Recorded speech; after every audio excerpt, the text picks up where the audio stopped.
ہے وہ کر رہے ہوتے ہیں۔ تو آج کے سیشن میں آپ لوگوں کے سامنے ایک اہم ٹاپک کے ساتھ میں حاضر ہوا ہوں۔ حالانکہ آپ لوگ بخوبی جانتے ہیں کہ چوک انڈسٹریل اکیڈمی پہ آپ لوگوں کے لیے جو ہے وہ تیاری کرائی جا رہی ہے، اور اس کے ساتھ ساتھ جو کانٹینٹ ہے وہ بھی جو ہے وہ کافی اچھا ہے، ایسا جیسا ہمیں فیڈ بیک مل رہا ہے۔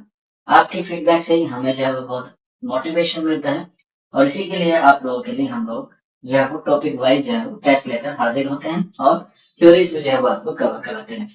تو اس سے پہلے ہم نے کافی سارے ٹاپکس جو ہے وہ کور کر لیے تھے، لیکن آج کا جو ہمارا موضوع ہے وہ بہت خاص ہے، اور خاص ہونے کے ساتھ ساتھ بھی یہ کیا ہے، ایک مشترکہ ٹاپک ہے، اور یہ جو ہے وہ آپ کے امتحان میں آتا ہی آتا ہے یہاں سے۔ حالانکہ کسی سبجیکٹ میں یا کہہ سکتے ہیں کسی امتحان کے سلیبس میں یہ مینشن بھی نہیں ہوتا، لیکن اگر سوال آ بھی جائے تو اسے جو ہے وہ نہ کہہ سکتے ہیں گریز نہیں کر سکتے وہ سب چیزوں سے، لیکن پھر بھی ہمیں جو ہے وہ ساری چیزوں کو اینالائز کرتے ہوئے ایک اچھی طریقے سے کیا کرنا ہوتا ہے، پریپیئر کرنا ہوتا ہے۔ آپ لوگ پیچھے دیکھ بھی رہے ہوں گے بورڈ پہ آج ایک شاندار ٹاپک ہے جو آپ کے آنے والے امتحان میں آ سکتا ہے، UPLT گریڈ میں بھی آ سکتا ہے، اس کے علاوہ جو ہے وہ DSSB KGT اردو میں بھی آ سکتا ہے، NVS میں بھی آ سکتا ہے، اگر آپ لوگ جامعہ علی گڑھ یا JNU DU جیسے ہم لوگ CUET انٹرنس ٹیسٹ کے نام سے جانتے ہیں، اس میں بھی جو ہے وہ آ سکتا ہے۔ کہہ سکتے ہیں کہ یہ ایک ایسا ٹاپک ہے جو آپ کے کسی بھی امتحان میں جو ہے وہ آ سکتا ہے۔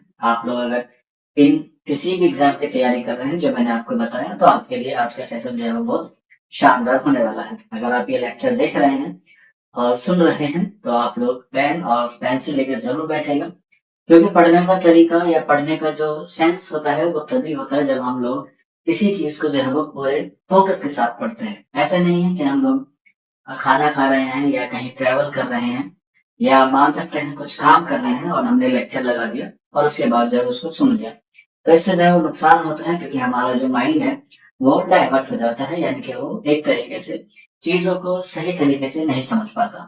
تو اسی لیے آپ سے ریکویسٹ ہے، محترمانہ درخواست ہے کہ آپ جب لیکچر دیکھیں، کسی کا بھی لیکچر دیکھیں، اگر آپ لوگوں کو کوئی لیکچر دیکھنا ہے تو اس کے لیے تھوڑا سا اپنے آپ کو جو ہے وہ مینٹین کر کے رکھیں، یعنی کہ تھوڑا سا اپنے آپ کو جو ہے وہ اس لیول میں لائیں کہ ہمیں جو ہے وہ پڑھنا ہے۔ ٹھیک ہے، باتیں کافی زیادہ ہو گئی ہیں، حالانکہ عادت نہیں ہے بات کرنے کی زیادہ، صرف اور صرف پڑھانے کے پر جو ہے وہ ہم لوگ فوکس کرتے ہیں۔ اب پڑھانے کے ساتھ ساتھ جو ہے وہ آپ لوگوں کو ایک یہ بھی دیکھنا ہے کہ آپ آنے والے وقت میں جو ہے وہ ٹیچر بنیں گے، تو آپ کے اندر کیا کیا چیزیں جو ہے وہ ہونی چاہیے ایک ٹیچر ہونے کے۔ خاص طور پہ پرسنالٹی بھی ہوتی ہے، ایک آپ کی مائنڈ سیٹ بھی ہوتا ہے، اور آپ کی سبجیکٹ نالج بھی ہوتی ہے۔ حالانکہ ان تینوں میں جو سب سے زیادہ معنی رکھتی ہے وہ ہے سبجیکٹ نالج۔ تو آپ لوگ ہمارے چینل پہ آئے ہیں تو امید ہے آپ لوگوں کو جو ہے وہ اچھی نالج جو ہے وہ ہم لوگ پرووائڈ کرائیں گے، ایسا ہمارا ماننا ہے۔ چلیے پھر شروع کرتے ہیں آج کے سیشن کو۔ تو آج کا جو ہمارا سیشن ہے وہ ہے دبستان۔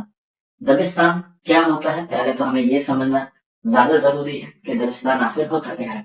تو دبستان جو ہے وہ ایک مخصوص علاقے کو بھی کہتے ہیں، کیونکہ استان جو ہے وہ کہتے ہیں کسی جگہ کو، اور اس میں آتا ہے دب۔ دب سے مراد ہوتا ہے ادب، یعنی کہ ادب کا ایک استھان جو طے ہوتا ہے اسے ہم لوگ دبستان کہتے ہیں۔ یہ الگ الگ شبد کوش میں، ڈکشنری میں یا لغت میں اس کے کیا ہے الگ الگ معنی جو ہے وہ ہوتے ہیں کہ دبستان کہتے کسے۔ تو جیسے میں نے آپ کو بتایا، کسی ایک خاص جگہ کو ہم لوگ جو ہے وہ دبستان کہتے ہیں۔ جب ہم لوگ ادب میں بات کرتے ہیں تو اسے ہم لوگ دبستان کے نام سے جو ہم جانتے ہیں۔ دبستان دکن ہوا، دبستان دہلی ہوا، دبستان عظیم آباد ہوا، دبستان لکھنؤ، دبستان بھوپال اور دبستان رامپور، بہت سارے جو ہے وہ کیا ہوئے ہیں دبستان ہوئے ہیں۔ لیکن آپ کے حساب میں یا ایگزام کے پوائنٹ آف ویو سے دو جو ہے وہ خاص طور پہ ہوتے ہیں، جس میں ہم لوگ دبستان دہلی کو اور دبستان لکھنؤ کو جو ہے پڑھتے ہیں، اور ان میں بھی جو سب سے زیادہ ضروری ہے یا جو سب سے زیادہ اہم ہوتا ہے وہ ہوتا ہے دبستان دہلی، کیونکہ جتنے بھی دبستان ہیں ان کا جو بانی ہے یا باقاعدہ طور پہ جو ہم لوگ مانے وہ دبستان دہلی ہے، کیونکہ دہلی سے ہی ساری چیزیں جو ہے وہ اردو ادب کی جو ہے وہ شروع ہوئی ہیں۔ اسی لیے آپ نے پڑھا بھی ہوگا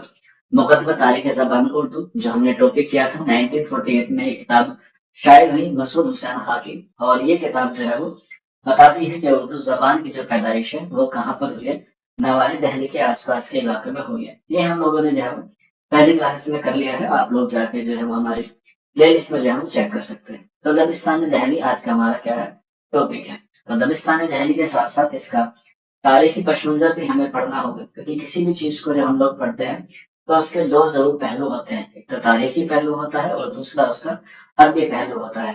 تو امید ہے آپ کو جو ہے وہ تاریخی پس منظر بھی اور ادبی پس منظر بھی دونوں جو ہے وہ سمجھانے کی کوشش کریں گے. اگر آپ نے ابھی تک ویڈیو کو شیئر نہیں کیا ہے تو کر دیجیے گا تاکہ کسی کا جو ہے وہ بھلا ہو جائے.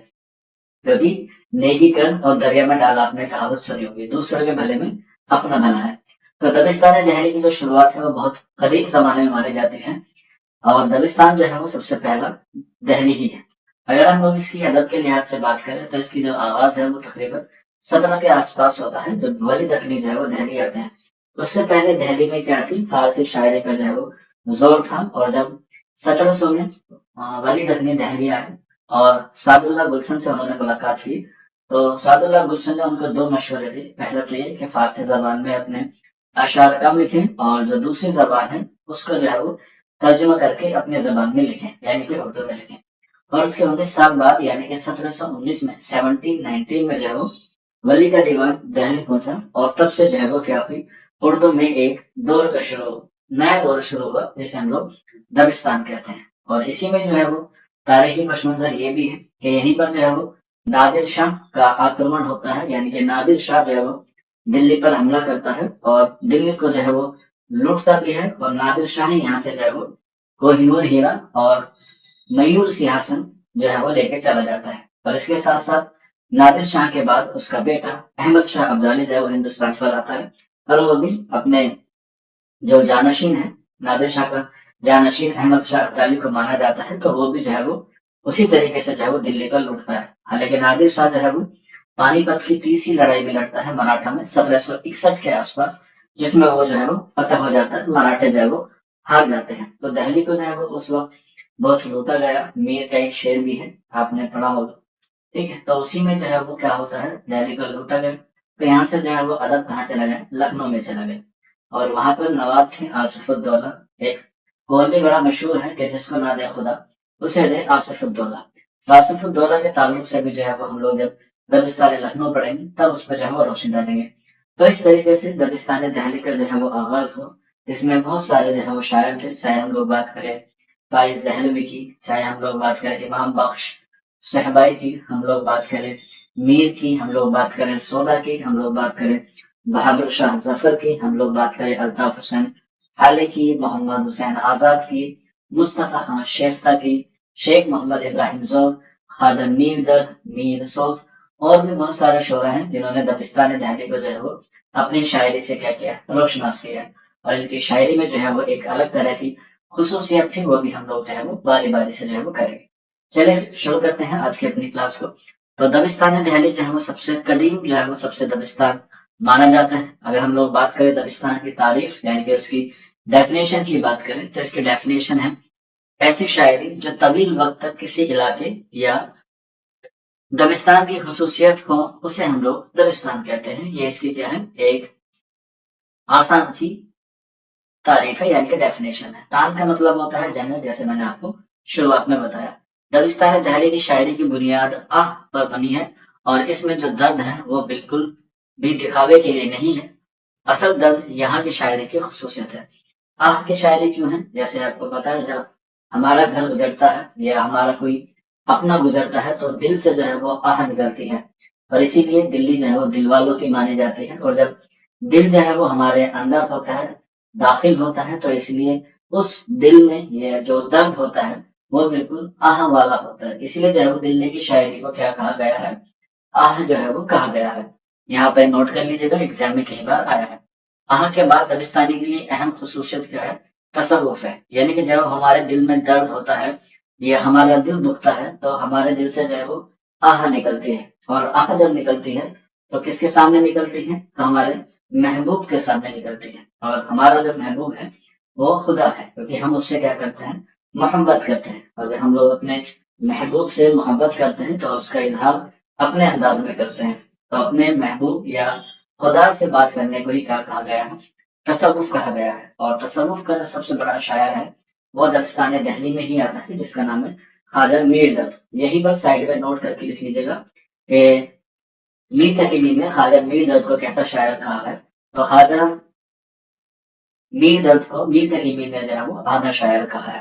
تصوف کا شاعر میر درد کو کہا جاتا ہے. اور اگر آپشنس میں میر درد نہ آئے، کیونکہ ایگزام میں کہیں سے بھی سوال پوچھ سکتا ہے، تو آپ لوگ جو ہے وہ اصغر گونڈوی کو بھی لگا سکتے ہیں، کیونکہ اصغر گونڈوی کو بھی جو ہے وہ تصوف کا شاعر مانا جاتا ہے۔ تصوف کا مطلب کیا ہوتا ہے؟ خدا کا کلام کہنا یا خدا سے بات کرنا یا خدا کے بارے میں بات کرنا جو ہے وہ تصوف کہلاتا ہے۔ اسے ہم لوگ صوفی شاعر بھی کہتے ہیں۔ خواجہ میر درد کو جو ہے وہ صوفی شاعر بھی کہا جاتا ہے۔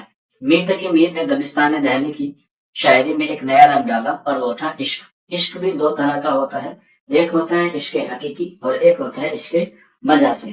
عشق حقیقی وہ جو ہم لوگ خدا سے کرتے ہیں یا نبی سے کرتے ہیں، اسے ہم لوگ عشق حقیقی کہتے ہیں، کیونکہ جو حقیقت میں ہوتا ہے۔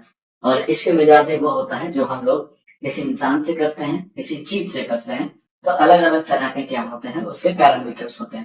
تو عشق کی بات کریں تو عشق جو ہے وہ میر تقی میر نے بتایا ہے، عشق حقیقی اور عشق مجازی دو طرح کے ہوتے ہیں، جیسے میں نے آپ کو بتایا۔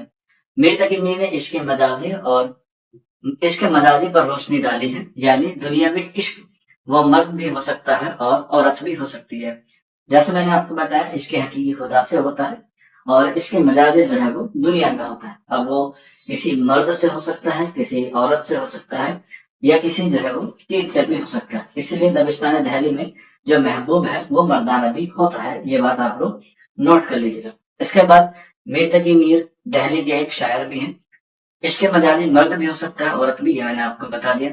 مرزا سودا دبستان دہلی کے پہلے شاعر ہیں، ان کے بعد میر تقی میر آتے ہیں، کیونکہ سودا کی پیدائش 1712 میں ہوئی ہے اور میر تقی میر کی 1720 یا 1722 کے آس پاس ہوئی ہے۔ سودا کا تعلق جو ہے وہ قصیدہ نگاری سے ہے۔ آگے بڑھتے ہیں۔ پھر خواجہ میر درد اور ان کے میر سوس، یہ چاروں شعراء کرام ایک ہی زمرے میں آتے ہیں۔ نگات الشعراء میں میر تقی میر نے 103 شعراء کا ذکر کیا ہے۔ میر تقی میر جیسے میں نے آپ کو بتایا دبستان دہلی کے ایک اہم شاعر ہیں، ان کا ایک تذکرہ ہے نگات الشعراء، جو 103 شعراء یا 103 شاعروں کے بارے میں جو ہے وہ ذکر کرتا ہے اور اسی کے بارے میں جو ہے وہ بات کی گئی ہے نگات الشعراء میں۔ اور نگات الشعراء میں ہی میر تقی میر نے 3 شاعروں کا جو ہے وہ ذکر کیا ہے، جس میں پہلا نام سودا کا آتا ہے، دوسرا نام میر تقی میر کا آتا ہے، تیسرا نام جو آدھا شاعر ہے خواجہ میر درد، اور چوتھا شاعر جس کو میر سوس کہا جاتا ہے اور ان کو پاؤ شاعر کہا ہے میر تقی میر نے۔ نگات الشعراء میں ان کے حساب سے میر کے زمانے میں 3 شاعر دہلی میں موجود تھے، جیسا دبستان دہلی میں بتایا گیا۔ میر نے خود کو اور سودا کو مکمل شاعر، درد کو آدھا شاعر اور سوس کو جو ہے وہ پاؤ شاعر کہا ہے۔ دبستان دہلی کی وہ خصوصیات جن سے ان کے شعراء کو پہچانا جا سکتا ہے وہ مندرجہ ذیل ہے۔ دبستان میں داخلیت پر سب سے زیادہ زور دیا جاتا ہے۔ اب یہ داخلیت کیا ہوتی ہے؟ میں نے شروعات میں آپ کو بتایا تھا کہ اس میں جو ہے وہ کیا ہوتا ہے کہ دل سے جو ہے وہ آہ نکلتی ہے، اور جب آہ نکلتی ہے تو دل سے نکلتی ہے، اور دل کہاں ہوتا ہے؟ ہمارے جسم کے اندر ہوتا ہے، اور جو چیز اندر ہوتی ہے اسے ہم لوگ داخلیت کہتے ہیں۔ تو دلی کی شاعری میں کیا تھی؟ ایک داخلیت تھی، یعنی کہ جو درد تھا، جو غم تھا، وہ بالکل اندر سے نکلتا تھا۔ داخلیت میں درد و غم اور آہ کی شاعری پائی جاتی ہے، اور اس کی دلیل یہ ہے کہ دہلی کو بہت مرتبہ لوٹا گیا، اس لیے یہاں کی شاعری میں آہ کا اثر نمایاں ہے۔ دبستان دہلی کے شعراء کے یہاں تصوف اور اخلاق کا رنگ نمایاں ہوتا ہے۔ دبستان دہلی کے شعراء طرز بیان سادہ اور سلیس ہوتا ہے۔ جیسے ہم لوگ بات کرتے ہیں کسی سے یا خاص طور پہ تصوف کے حوالے سے بات کرتے ہیں، تو ہم خدا سے بالکل اپنی روزمرہ کی جو چیز ہوتی ہے وہی جو ہے وہ اس سے طلب کرتے ہیں، جیسے روٹی ہوا، کپڑا ہوا، مکان ہوا، ایمان ہوا، نماز ہوئی، روزہ ہوا۔ یہ بہت بیسک چیزیں ہیں جو ہم لوگ خدا سے مانگتے ہیں۔ کوئی بناوٹی نہیں کہ ہمیں مہر دے، ہم یہ نہیں کہتے کہ گاڑیاں دے، ہم یہ نہیں کہتے کہ ہمیں جو ہے وہ پوری دنیا دے، لیکن ہم لوگ اتنا مانتے ہیں کہ جس سے اپنی جو جیون ہے وہ پوری طریقے سے کیا ہو جائے، صحیح طریقے سے چل جائے۔ تو وہی ہے سادہ جو ہے وہ سلیس زبان میں مانگتے ہیں۔ دبستان دہلی میں الفاظ سے زیادہ خیالات کی صفائی اور پاکیزگی پر زور دیا جاتا ہے۔ دبستان دہلی کے شعراء کے یہاں معاملات اور واقعات سچے اور اصلی ہوتے ہیں۔ دبستان دہلی کے شعراء کے یہاں جذبات حقیقی ہوتے ہیں۔ دبستان دہلی کے شعراء کے یہاں آمد کی کیفیت سارے کلام میں نظر آتی ہے۔ دبستان دہلی کے شعراء کے یہاں مختصر غزلیں ہوتی ہیں جنہیں سہل ممتنع کہا جاتا ہے۔ دبستان دہلی کے شعراء کے یہاں زبان مردانہ ہے، محبوب بھی بعض جگہ مردانہ ہو سکتے ہیں۔ دبستان دہلی میں مثال سے زیادہ ہجر کی طلب جو ہے وہ نظر آتی ہے۔ دبستان دہلی میں عریائی نگاری، ریاکاری سے پرہیز کیا جاتا ہے، یعنی کہ جو دبستان دہلی ہے اس میں فحش نگاری پر جو ہے وہ زیادہ گفتگو نہیں کی گئی ہے۔ دبستان دہلی میں مبالغہ سے بروز کیا گیا ہے، بالکل کیا گیا ہے۔ مبالغہ جو ہے وہ ایک صنعت ہے جس میں کسی چیز کو جو ہے وہ بڑھا چڑھا کر جو ہے وہ پیش کیا جاتا ہے۔ مبالغہ کی 3 قسمیں ہوتی ہیں، اکثر ایگزام میں آتا ہے۔ ایک ہوتا ہے اغراق، ایک ہوتا ہے غلو اور ایک ہوتا ہے تبلیغ۔ تو یہ تینوں قسمیں جو ہے وہ مبالغہ کی ہی اقسام ہے، اور دبستان دہلی میں جو ہے وہ مبالغہ سے گریز کیا گیا ہے، یعنی کہ اس سے پرہیز کیا گیا ہے دبستان دہلی میں۔ اس کے بعد دبستان دہلی کے یہاں کے شعراء میں بناوٹ سے گریز کیا گیا ہے، یعنی کہ یہاں پر جو ہے وہ کسی بھی طرح کوئی بناوٹی بات نہیں کی جاتی، کیونکہ جب خدا سے بات کرتے ہیں تو اس میں کسی طرح کوئی بناوٹی پن نہیں ہوتا، اور اس کی وجہ یہ ہے کہ ہمارے دل اور ہمارا جو درد ہے وہ بالکل کیا ہے، اصلیت میں سچا ہے۔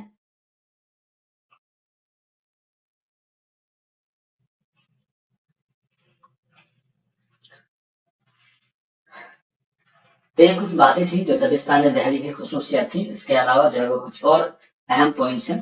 1719 میں پہلے دبستان دہلی میں فارسی زبان کا استعمال ہوتا تھا، جو میں نے شروعات میں آپ کو بتا دیا۔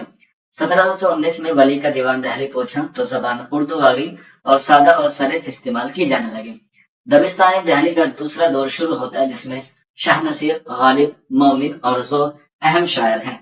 غالب، ذوق اور شاہ نصیر یہ تینوں ہی بہادر شاہ ظفر کے استاد ہیں، کیونکہ دبستان دہلی میں بھی جو ہے وہ الگ الگ وقتوں میں جو ہے وہ الگ الگ شاعری ہوئی ہیں۔ اسی لیے ترقی پسند تحریک کا آپ نے سنا ہوگا جو بعد میں منظر عام پر آئی، اس میں بھی جو ہے وہ ادب برائے زندگی کے حوالے سے کہا گیا ہے، اور ادب جو ہے وہ وقت کے ساتھ بدلتا ہے۔ پہلے آپ جب اردو پڑھتے ہوں گے تو ظاہر سی بات ہے اسکول میں جاتے ہوں گے، کالج میں جاتے ہوں گے، ابھی بھی جاتے ہیں، لیکن اب جو ہے وہ موڈ آف ٹیچنگ یا کہہ سکتے ہیں موڈ آف اسٹڈی جو ہے وہ تبدیل ہو رہا ہے۔ اب آپ لوگ اپنے گھر میں رجائی میں بیٹھ کے ہاتھ میں جو ہے وہ چائے کا گلاس لے کے یا کافی کا گلاس لے کے اس کلاس کو دیکھ رہے ہوں گے اور بڑے لطف سے جو ہے وہ پڑھ رہے ہوں گے، کیونکہ جب ہم لوگ کسی چیز کو اچھی طریقے سے پڑھتے ہیں یا کسی چیز کو پڑھنے کی کوشش کرتے ہیں اور ہمیں جب اس میں انٹرسٹ آتا ہے تو اس میں جو ہے وہ کافی جو ہے وہ دلچسپی آتی ہے، اور وہ یہی ہے کہ ٹیچنگ یا پڑھانے کا جو طریقہ ہے وہ کیا ہو گیا ہے، تبدیل ہو گیا ہے۔ پہلے آپ لوگ دیکھ سکتے ہیں ہم بھی جو ہے وہ بورڈ پہ یا وائٹ بورڈ پہ یا اسکرین ریکارڈ سے پڑھا جاتا ہے، لیکن آج الحمدللہ ساری چیزیں ہیں آپ لوگوں کے پیار سے، اور آج یہ ہیڈ فون اور یہ مائکس پیچھے اسمارٹ بورڈ ہے، تو یہ بھی کیا ہے وقت کے ساتھ چیزیں جو ہے وہ تبدیل ہو رہی ہیں، کیونکہ ہمیں بھی جو ہے وہ اس طریقے سے کیا ہونا ہے، ڈیولپ ہونا۔ ڈیولپ ہونے کا مطلب یہ نہیں ہے کہ آپ اپنے کلچرز، اپنے کسٹمز، اپنی جو رسم و رواج ہے انہیں بھول جائیں۔ چیزیں ڈیولپ کے لیے کی گئی ہیں تو آپ لوگ ان کو جو ہے وہ ڈیولپ کے لیے استعمال کریں، لیکن اپنی جو جڑیں ہیں وہ کیا رہیں، مضبوط سے پکڑے رہنا چاہیے۔ آئیے بات کرتے ہیں پھر آگے۔ دبستان دہلی کے آخری دور میں بہادر شاہ ظفر، مصطفیٰ خان شیفتہ، حالی، داغ دہلوی اور محمد حسین آزاد کا جو ہے وہ نام آتا ہے۔ 1857 کی غدر کے بعد دبستان دہلی گزرنے لگا اور اپنے اختتام پر پہنچا۔ ریاکاری، بناوٹی اور مبالغہ دبستان دہلی کی خصوصیت ہے، کیونکہ وہاں پر نوابوں کا کیا تھا، دور تھا، تو ان کو خوش کرنے کے لیے لوگ طرح طرح کی بناوٹی جو ہے وہ شاعری کرتے ہیں۔ اس کے بعد دبستان دہلی کے شعراء جو ایگزام میں آتے ہیں، پوچھا جاتا ہے کہ مندرجہ ذیل میں سے کس کا تعلق دبستان دہلی سے ہے اور دبستان دہلی سے نہیں ہے، تو اسی میں دیکھ لیتے ہیں۔ میر تقی میر کا نام آتا ہے، شاہ نصیر کا آتا ہے، بہادر شاہ ظفر کا آتا ہے، مرزا محمد رفیع سودا، مصطفیٰ خان شیفتہ، مرزا غالب، خواجہ میر دد، مومن خان مومن، الطاف حسین حالی، میر سوز، شیخ محمد ابراہیم ذوق، محمد حسین آزاد اور داغ دہلوی۔